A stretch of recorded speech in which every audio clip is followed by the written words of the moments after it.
Welcome back. Before we just kind of continue with where we left off on Friday, I wanted just to bring up the schedule one more time, just to kind of remind everyone where we're at and where things are going in the very short term here. Uh, Congratulations on making it to week 4. I believe in all of you, and this is kind of our first real checkpoint, kind of catch-up week.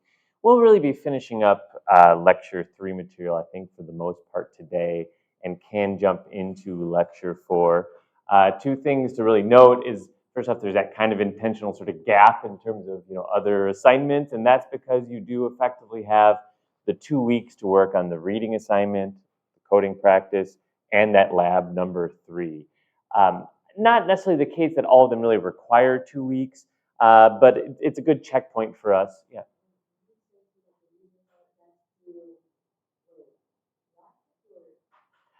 Okay, so hold on. And it's all in Canvas as well. So reading assignment 3, coding practice 3, and lab 3 are not due this week. So they'll be due next week. I said that on Friday as well. You may or may not have said it. And it also, my hope is, I don't always get it right, I'll admit, but the deadlines in Canvas should generally be correct. And so, for example, you look at reading assignment 3, and I try very hard to get the deadlines correct, but that's a lot of clicking, and if I get something wrong, just let me know and I'll fix it. It does say it's due September 20th, and that is correct. It is not due the 13th this Wednesday, it's due next Wednesday. But having said that, it's not really the case that they all are necessarily requiring 2 weeks of work. This is a good kind of checkpoint time for us this semester. We're kind of going to be switching between topics here. So what we're going to be using our Wednesday class time, about half of that Wednesday class time this Wednesday, is for the first of our 3 kind of longer quizzes there, the one I call MQ Alpha here. So in terms of preparation, and quite a few of you have already asked me, how do I really study for this test? It's not really something I think you necessarily have to cram for. You really have to be on top of the material so far this semester. That would be my goal. Review the videos, review the slides, review the reading assignments in Zybooks. And for the most part, where we left off on Friday is what material is covered on reading assignment, on MQ Alpha on Wednesday. It'll look very similar to our prior quizzes with a couple differences. It's a little bit longer, so there's more questions. And it's kind of a one-shot kind of assessment of what you know. So in those smaller quizzes, we could take the time and you can kind of try as many permutations as you wanted. And when you got one wrong, you can go back and get it correct. This will be just kind of a one-shot thing. When you hit submit and say, are you ready to submit? That's it. You get your score and we kind of move on as a class. For the macro quiz, how far within chapter 3 will you far into that? It's roughly halfway. I reviewed the quiz again this morning, and there's one question that talks about if and else. But otherwise, it's primarily reading assignment 1, reading assignment 2 materials.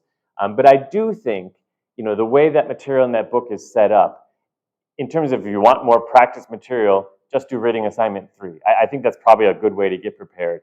Technically, that's stuff that's not necessarily question by question going to be on the quiz on Wednesday, but it's all cumulative, right? So it's all kind of building upon each other. So it's all just more experience, reading about code, understanding code, trying out code.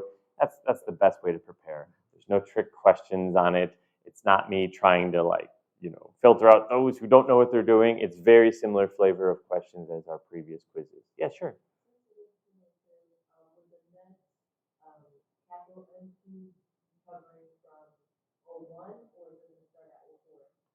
It'll be starting in the sense, it's a valid question.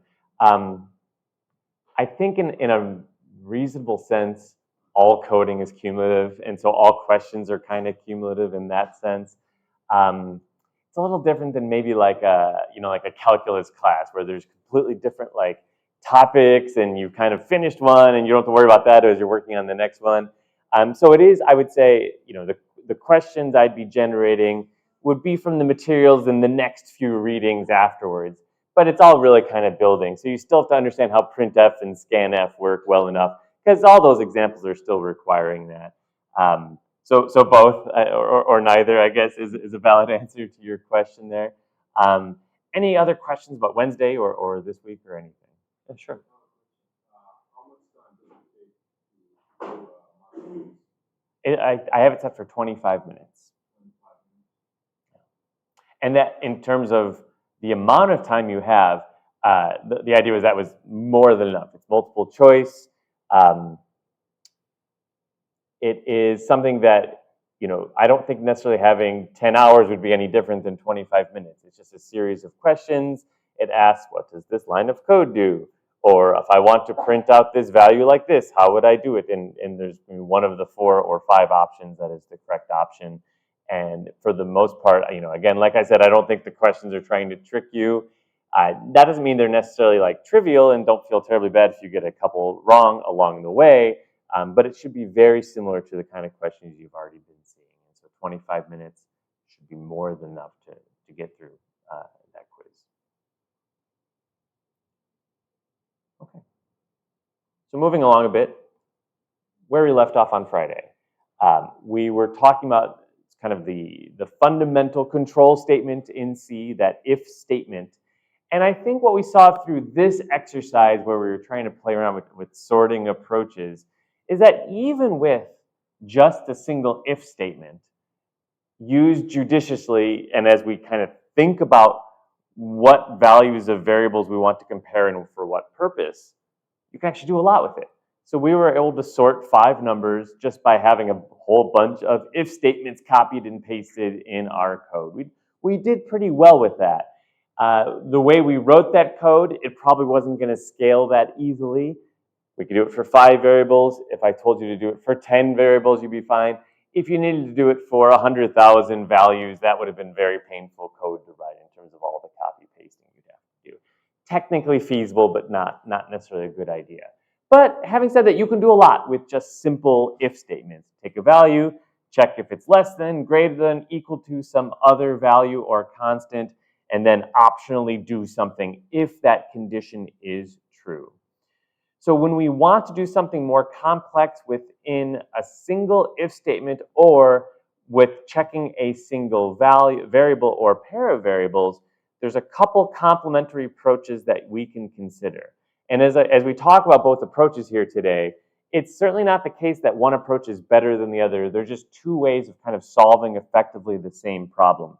The example I give here is, what if we want to do something, meaning we want some block of code to execute if an age variable is greater than or equal to 64 and a gender variable is equal to M.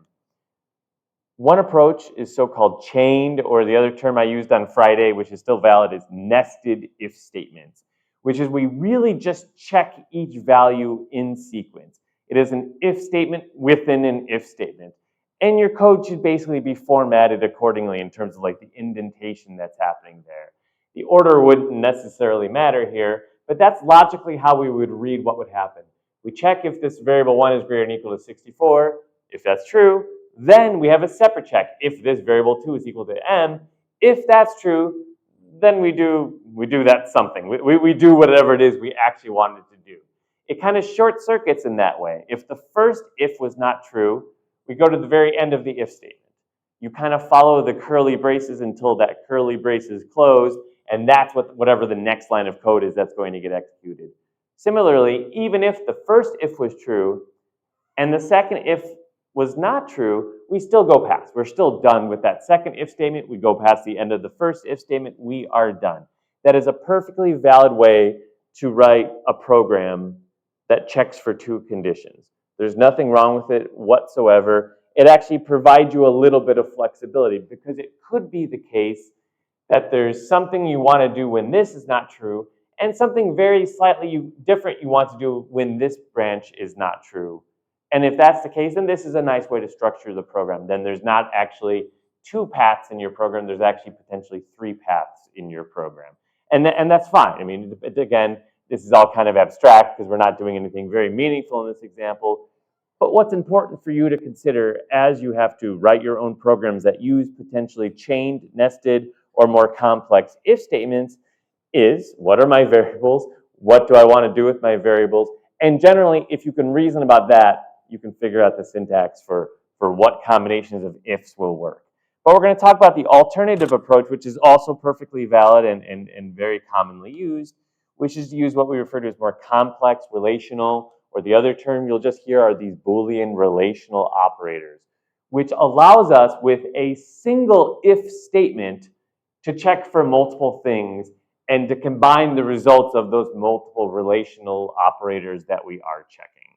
This is more of a high-level view of it. We'll look at the syntax on the next slide here, but logically, the way you'd want to read that is it's a single if statement, and we would say, if variable 1 is greater than or equal to 64 and variable 2 is equal to m, then we do something. If they both aren't true, and that's what that and means, both A and B, if either of them is false, we just move on to the rest of the program. And that's this concept of Boolean logic. And we were going too quickly through this on Friday, so I wanted us to back up here today. This is Claude Shannon. You can look him up later. And his master's thesis basically showed how one can use phone relay circuits to build Boolean circuits based on this concept of Boolean logic. And that's kind of the fundamental basis for all digital computing systems today. So Boolean logic, it's a series of logical operators on these relational results, on these true and false values. And you will have a whole separate course that really talks about how you build up Boolean logic and how you build more advanced digital circuits using Boolean logic. So our goal here in this class and today isn't to introduce all that stuff. I think it's really fun stuff. I'd love to introduce all that stuff, but that's a whole separate 4-credit class you get to take next that you'll learn all about. For our purposes, what we need to be aware of are at the very least these 3 fundamental Boolean operators in C that we can just reason through them and kind of just take it for granted that we can build more complex things with them eventually. But for our purposes, this probably suffices. And that's the AND operator, the OR operator, and what we would usually call the NOT or the inverse operator. There's other operators, but these 3 are sufficient for our purposes. A, and this is now in C syntax here, A and B is true only if A is true and B is true. If variable 1 is less than 64 and variable 2 equals m, then do something. That is ampersand, ampersand operator. That is in contrast to the logical OR operator, which is A or B. So if A is true or B is true, then we do something. And we can imagine all sorts of scenarios in which that's when we would want to do something, if either of these 2 scenarios are true. The other one is inversion or logical not. Not A is true only if A is false. So it just takes whatever condition you had and reverses it. And oftentimes, there's, in fact, I have to be careful what I say here. Every time there's more than one way to implement some Boolean logic. So if A is, variable 1 is greater than or equal to 64, that is also the same as saying if A is not less than 64, right? And so either approach is fine. One is using a single relational operator, one is using a relational operator and a Boolean operator to kind of invert the condition. In terms of efficiency, it's all going to be the same at the end of the day. The compiler will do a very good job of taking care of that for you. More importantly is as you write your code, can you read it out loud and does the logic of what you're trying to do make sense? I think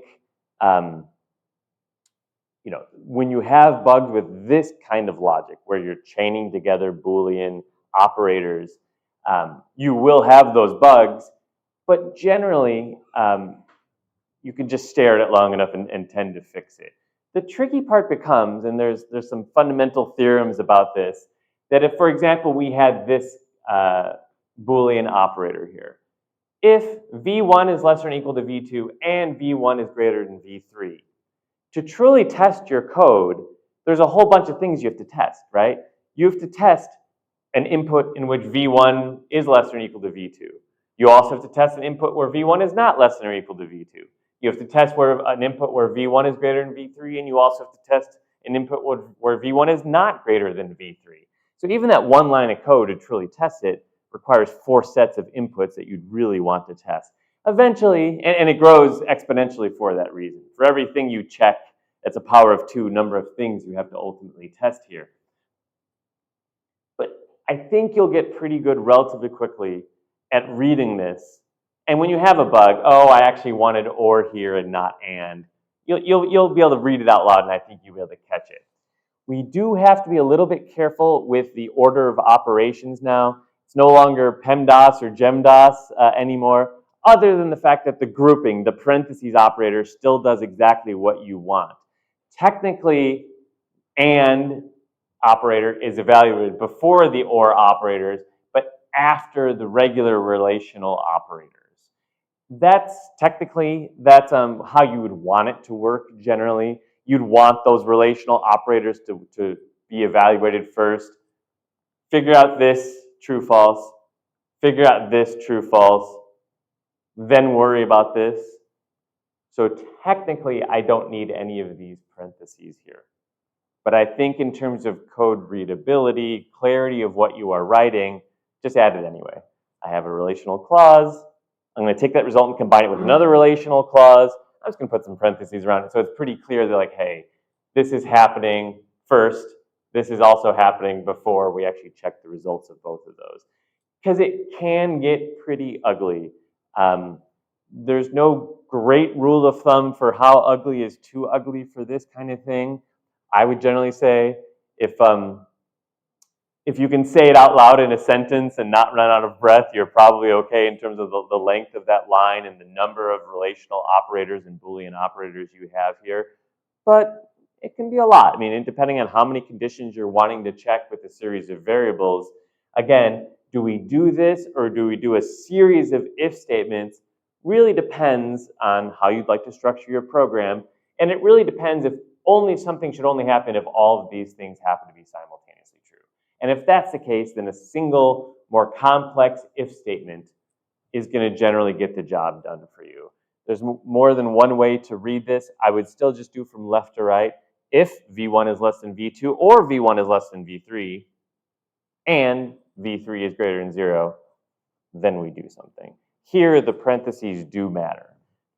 The OR applies to this relational operator as well as this relational operator. Either of those two conditions can be true, but then no matter what, for us to take that if, V3 has to be greater than 0. Let's quickly just do a quick kind of sanity check here in terms of if we have 3 variables, V1 is 7, V2 is 6, and V3 is 5, will these branches get taken? So, first one, if V1 is less than 7, will that branch get taken?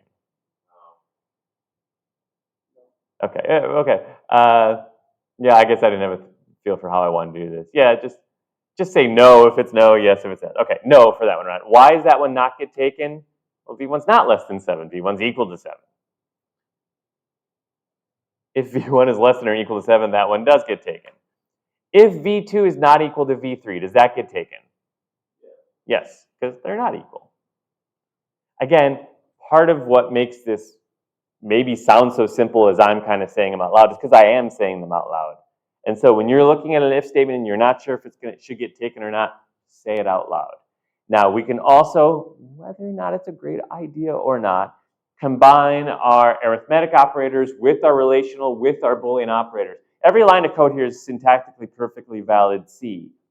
Our relational operators and the precedence generally works the way you hope it would, where you have your arithmetic operators, then your relational operators, then your Boolean operators. Again, when in doubt, add parentheses. It should not affect the result because the operators generally work the way you hope they would.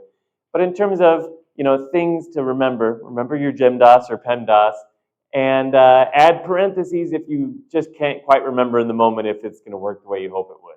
So this is valid. Again, whether it's a good idea or not to combine arithmetic operators and relational operators, it's just an opinion. There's no inherent guide to that or not.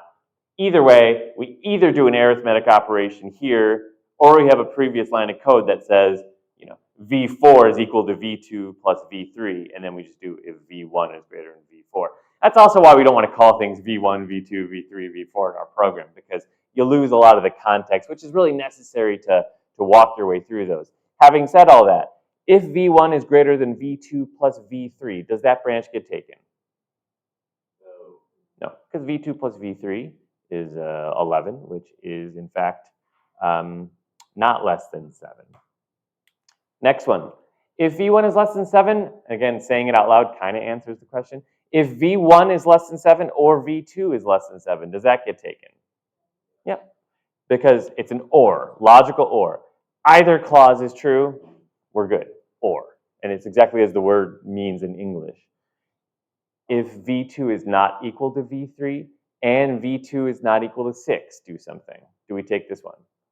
No, because it's and. Both clauses have to be true for us to take that branch. v2 is not equal to v3, so far so good, but v2 is in fact equal to 6. So this one would evaluate to false. And it's getting a little messy here. We have to kind of do inside out because of the parentheses.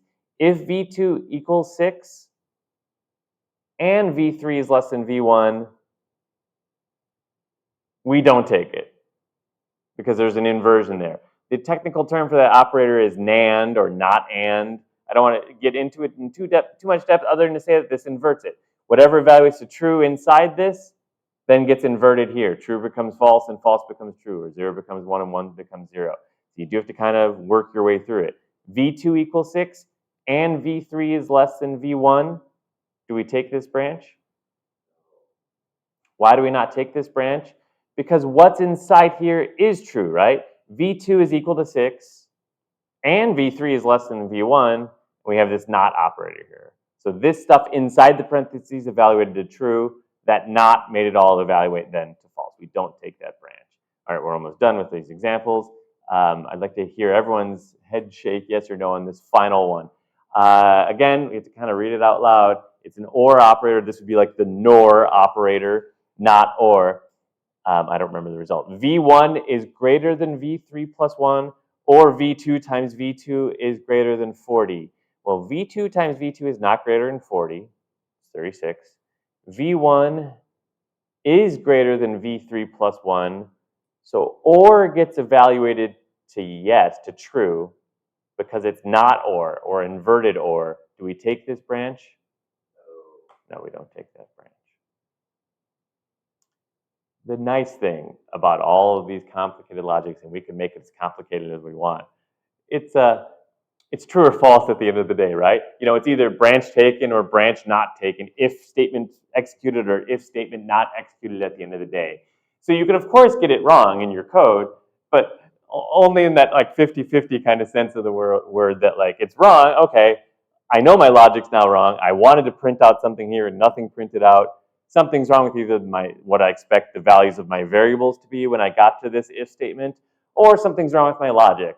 And I'm not going to suggest you go ahead and add the little bang operator inversion if your code has a bug in it, but at least it tells you, okay, statement's not getting taken. If the branch isn't happening when I expect it to, something's wrong with either my variables, which you can pretty quickly check, just print them out before you get to the if statement, or something's wrong with my logic, and at that point you work through it, you talk through it, and you'll get past it. Where this can get a little messy in C code, and I'm not going to apologize, I didn't invent C, it's not my fault, is there's these Boolean relational operators we just covered. There is also, and they are in quite common use depending on the application you're trying to write, there's bitwise Boolean logical operators that do something a little bit different. Again, these previous operators, Boolean relational operators. Combine them together to make more complex if statements. That's why they exist. And, or just and, or not. There's also these separate operators that actually operate generally on integer values, and they work bit by bit in terms of the internal representation of those values you have. The problem is not the fact that there's these separate operators. If you want to do low-level networking code or cryptographic code, you do need these kind of operators. They're important for building more complex functionality. It's that they look kind of like the relational operators, and in some circumstances, but not all, they will also work if you use them instead of the relational operators for math reasons. But in terms of what the operators are, we would want to usually just say explicitly, bitwise and is when you have a single ampersand. And we'll walk through an example of this, but C equals A and B. That is different than the relational operator. That would be C is equal to true if A is true and B is true. This is, I take the value of A, whether it be an 8-bit value, 16-bit, or 32 or 64-bit value, and the value of B, and I take all those individual bits, and I do a bitwise AND. We'll walk through what that means in practice. It's not something you can look at and see what the result will be until you know how the values themselves are actually represented in binary. That's bitwise AND. There's also bitwise NOR, which is, again, a very similar, it's the same pipe operator. Bitwise NOT is not the exclamation mark for some reason, it's a tilde operator. That's bitwise inversion or bitwise NOT. And there's also bitwise XOR, which that stands for exclusive OR. For now, just know that that's when individual bits are different. So if there's a 1 and a 0, the result is 1. Or a 0 and a 1, the result is 1. That's exclusive OR. I think this is a challenge. It can be. If you have a typo in your code where you used a single ampersand versus 2 ampersands, your code might work a very high percentage of the time. And for some very, very specific inputs, it may not work. So you do have to just kind of watch out for that. I would say when your program is using these operators, it tends to be for a very specific reason. It is quite common. I'm not saying this is some real esoteric edge case. It is quite common that we want to manipulate individual bits of a value that's stored as a variable in our memory. But usually you know that that's what you're doing. You're using these operators when you have an if statement. You're using these operators when you're doing some individual bit manipulation. But sometimes we want to do both. And so you'll see both in code. It's very common. So this example I have on the next slide here, and we'll go through an example, is a bit synthetic, but these kind of operators are just something we tend to want to do all the time. We want to know if a value is even or odd, for example, and using a bitwise operator is a very straightforward way to do that. We want to know if the least significant byte in this integer is greater than 23. And so there's a simple operator that allows us to do it. We want to take this 32-bit value, and we want to grab the third of those 4 bytes of that 32-bit value. And there's a bitwise operator that allows us to do that. So when you're dealing with like low-level communication where every bit matters, your code's going to have a lot of these operators because you need to be very specific with how you pack your data together. Or the other example I mentioned is when you're doing cryptographic operations, where it's defined as a bitwise level. That to do advanced encryption standard on this input data, you have to take the 17th bit and do this and combine it with the 13th bit over there, and that's the kind of operators that are required. So again, though, I think it's fair to say you won't accidentally need this in your program. You'll have an explicit need. It'll be relatively obvious when you need to have these. The issue is more so if I accidentally, use the wrong operator. I use single ampersand versus double ampersand. They're similar in what they're doing, but they're not exactly the same thing because of how true and false are defined.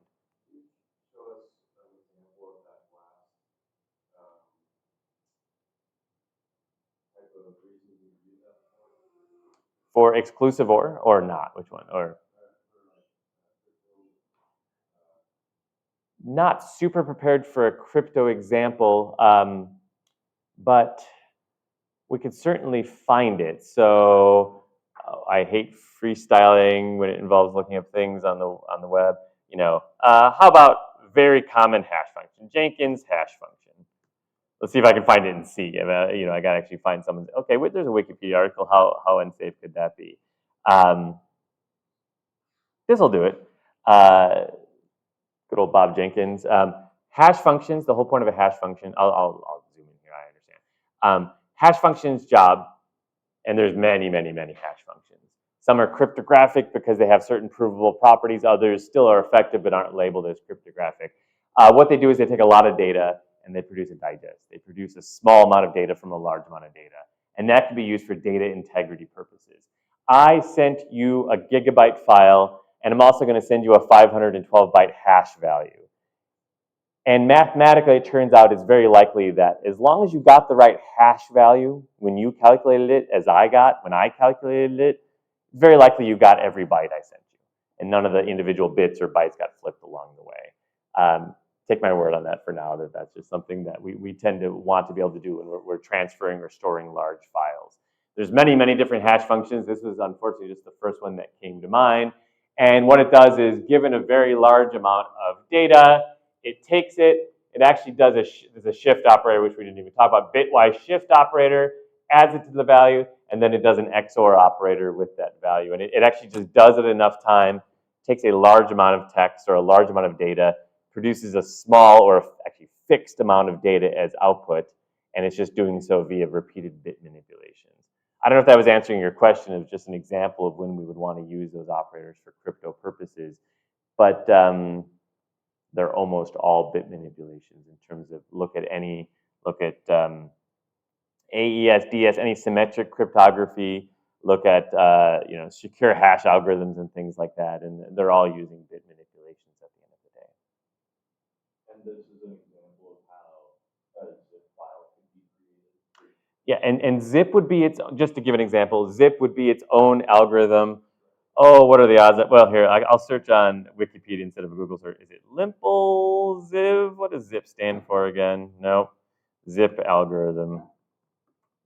You're asking me for stuff I don't remember. Zip is a lossless data compression. Uses, I need to know what algorithm it is using here though. Limple Ziv is something different. Uses, learning how to read through Wikipedia articles and not wasting all day is an important skill set to develop as well. How about the actual algorithm that is being used? Yeah, they may not use the term algorithm. I see what they're saying there. Let's see here. This is all about like the file format. Okay.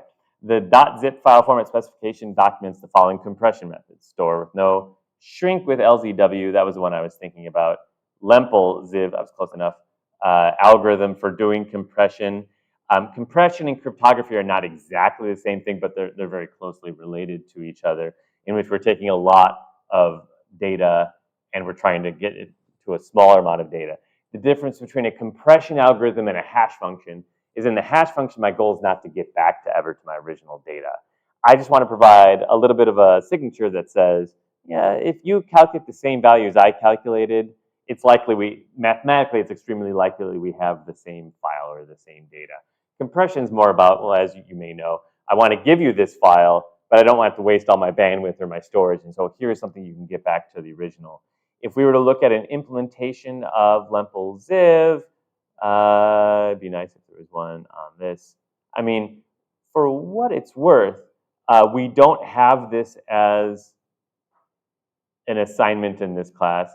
By the end of the semester, you'd be able to, if I said, implement a compression algorithm in C, you'd be able to do it, because it is just open up a file, which we'll learn, read all the contents of the file into a buffer, which we'll learn, and have a series of for loops and if statements and binary operators that do whatever the math is required for it, which we don't necessarily learn, but we get lots of experience doing over and over again. And let's get back to where we were with these operators to make sure we all can just follow the basic cases for what they do. In some sense, this subtopic is a bit of a distraction from the main topic of understanding relational operators and if statements. But it's kind of a fun distraction, so let's do it. So each operator for the bitwise Boolean ones acts independently on each bit of the input variables. So it doesn't really have any meaning outside of the binary representation of what those variables actually are. So if A is that binary pattern, and we can calculate what that would be in terms of an integer, but it's actually not that relevant for us right now. And B is that binary pattern. They're both individual bytes here.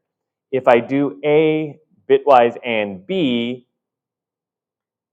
bit C sub I of C would only be equal 1 if the corresponding bit A sub I and B sub I were equal to 1. So logically, it's still doing the same thing. Result is true if both left-hand side and right-hand side are true. If A and B are true, then C is true. conceptually it's the same thing. The difference is doing it on a bit by bit level versus a true versus false relational operator level. So the end result would be that. And it kind of lines up, and you can, I think, can kind of see why that's the case, right?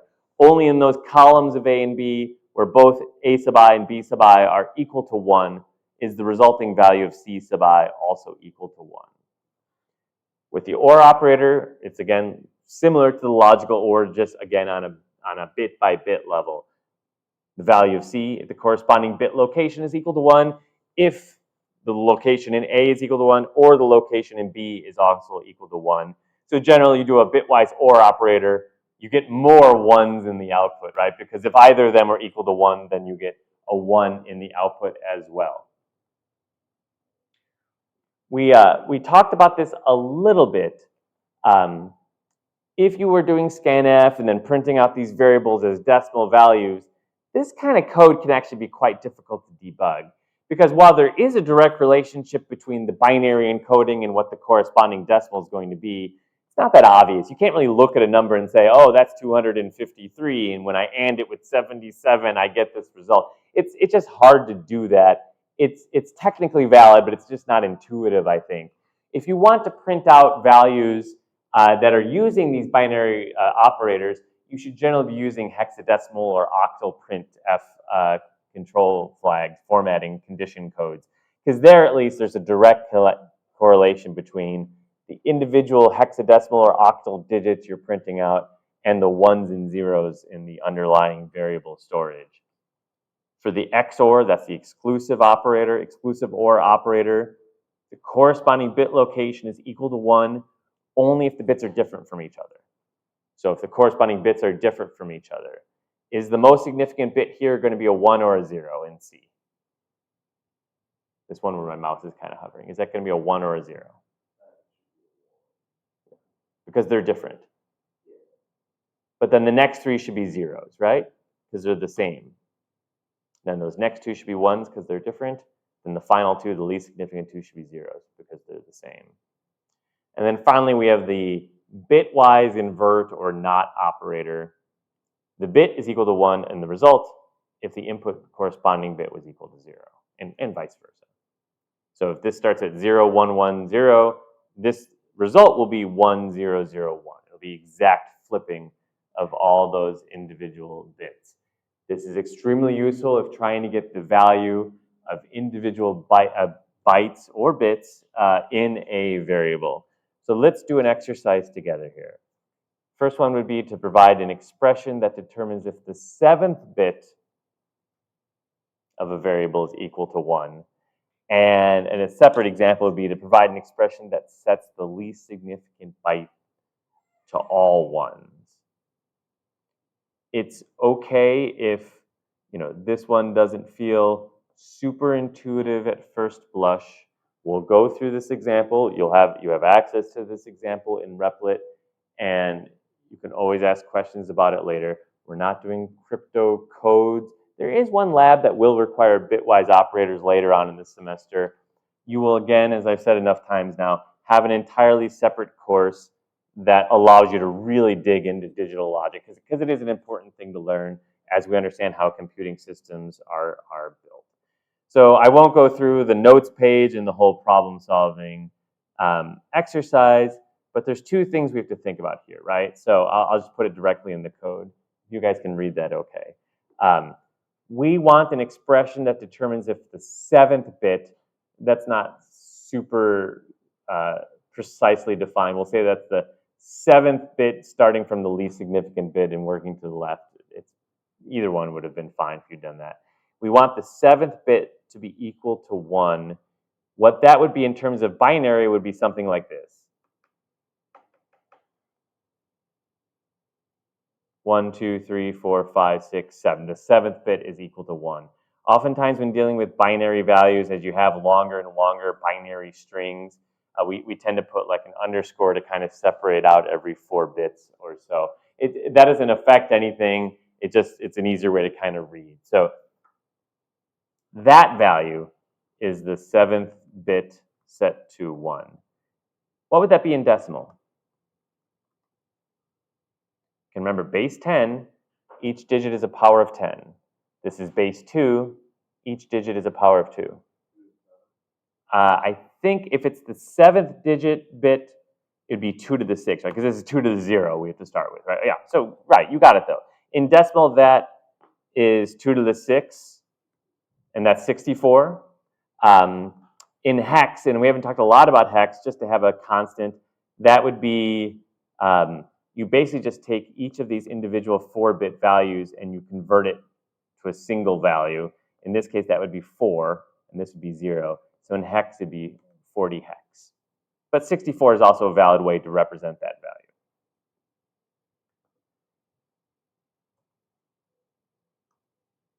We want an operator that determines if that bit is equal to 1. That we cannot implement that by just checking if the value is equal to 64. That would work if our input actually was 64, but that's not what it's asking. It's not asking, provide an expression that determines if only the 7th bit is equal to 1. We'd be done if that was the case. It's if the 7th bit is equal to 1. What operator would allow us to check whether or not that individual bit is equal to 1 or not? Of our bitwise operators. Yeah, single and or single ampersand or just bitwise and. You're right, I should be more precise when I ask that. If and did, we'll say, if bitwise and did, just remember that's the single ampersand operator with that. The result will be what? It'll be just one of two things.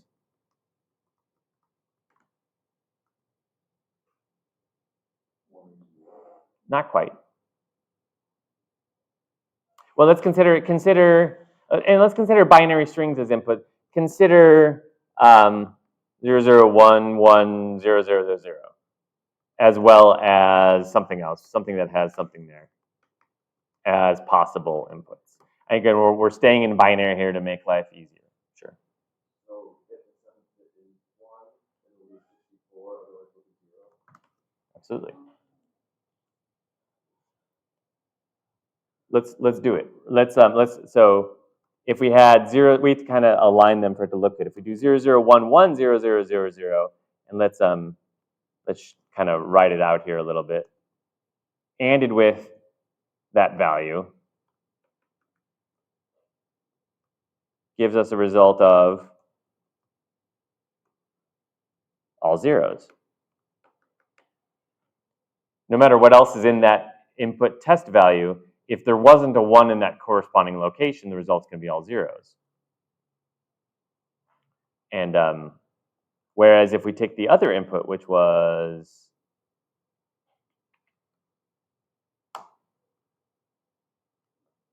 this kind of arbitrary value,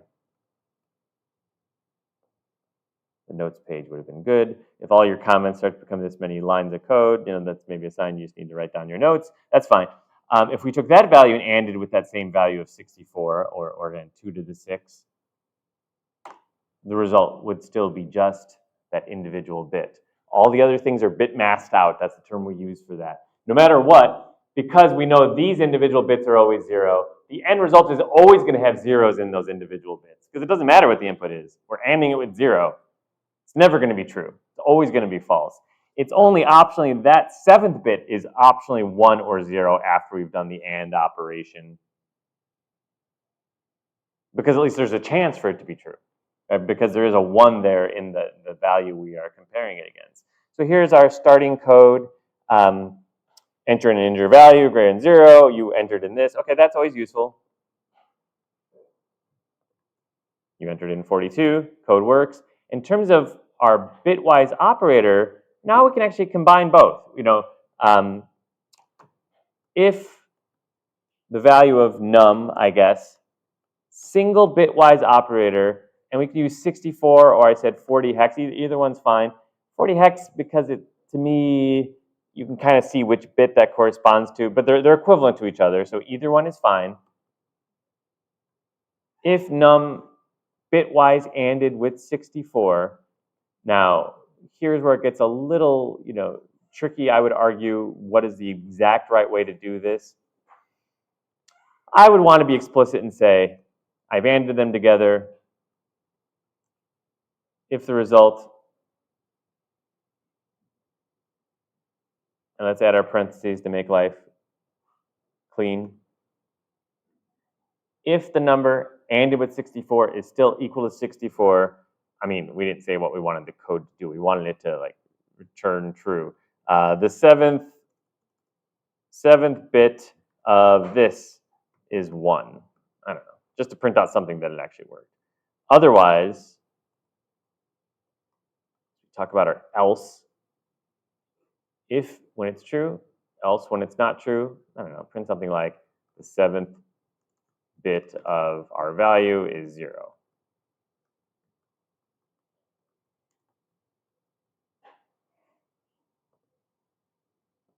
.42 is definitely not large enough to require that, so it's going to be 0. We said 64, so 66 should be fine, right? 66 should have that 7th bit of 66 being 1. Technically, we have to be a little careful with this. We talked about why oftentimes in your code you can get away with using bitwise operators in addition to or in lieu of the relational operators. Technically, that should also work without the checking if it's equal to 64. Because false is 0, but technically in C, what is true? Non-zero. So that code should still work. Which approach is the best? I don't know. But logically, that is equally correct. I think if you're doing a lot of bitwise code and doing comparisons based on it, I think you're probably more likely to see that version, to be frank, because it's just a common code smell in C that you're checking if an individual bit is 1 or not, and the result is sufficient to do the if statement. Yes, it is 1. It is non-zero. Consequently, we're going to take that if statement. But the way we did it was also correct here. We then wanted to do 2 things here. We wanted to also provide an expression that sets the least significant byte to all ones, and just least significant byte is the least significant byte of all ones. What would that be in decimal? Does anyone know? It's a lot of math. Well, in hex is this. In hex, it's a little bit easier to do the math because it's all the bits are 1. It's 255. You got a calculator that does it for you, which is fine also, by the way. There's tricks to kind of remember that. Doesn't matter. Eventually that'll be second nature to you. It doesn't need to be today or even this semester. Decimal, it's 255. In hex, it's OXFF. What operator would allow us to just set the least significant byte to all ones? What bitwise operator? That no matter what the input bits were, at least for that location, the output bits would be all 1s. Well, for a single byte, I didn't follow your answer. Yeah. Single byte, got it. Okay, I thought you said single byte. Yeah, so here, if bitwise ORed with that, the result will always have the least significant byte. We can do an example of that. We would probably need to check something larger than just a single byte. So let's say if it's like 001, I don't know, just to give an example there. And we'll just do one example in the interest of time. If we OR it with just that single byte of all ones,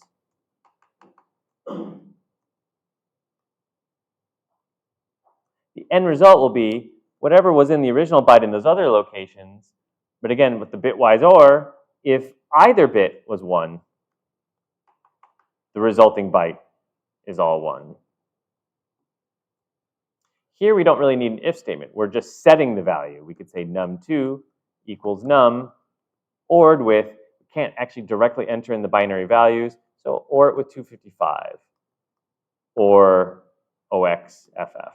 And then add our final printf, the value of num with the least significant set to all ones is that. And remember, we print them in order, so that's num2. And we don't leave the class with any typos in our code. This one's gonna be a little bit harder to think about what the value would be. We probably need something larger, but if we did 66 again, do we know what it's gonna print out? It's gonna print out 255, yeah, for that last one. Only if it's something larger, I guess, would you get something a little bit more interesting. It has to be something larger than what would fit in a single byte to see a result. So 1024 would then be whatever 1024 plus 255 is, 1279. Let's leave things here for today. Please come to class on Wednesday. We'll do the quiz and then we'll finish up this topic